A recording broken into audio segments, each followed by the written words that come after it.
Hi guys, in this video I'm gonna show you how to fix laptop keyboard if it is not working. So I have two solutions for this problem. The first solution is very easy.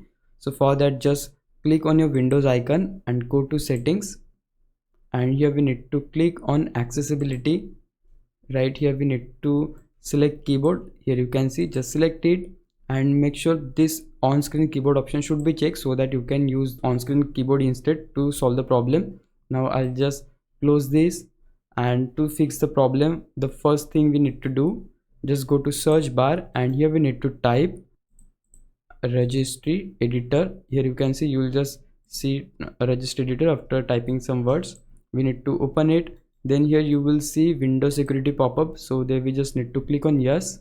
Then this window will open, and here we need to expand H key local machine, then expand system. Here you will see the option current control set, just expand it again. Here we need to click on services.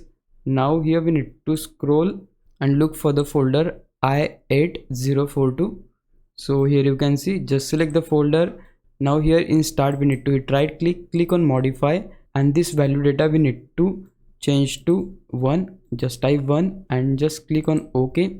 Close the on-screen keyboard and close the registry editor as well, and just go and restart your device and check whether the problem is solved or not.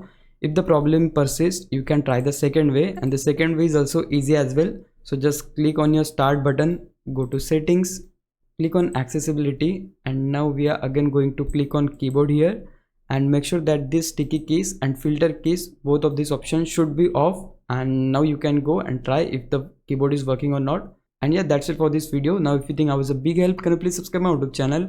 If you do, I would really appreciate it. But for now, thanks for watching. Bye bye.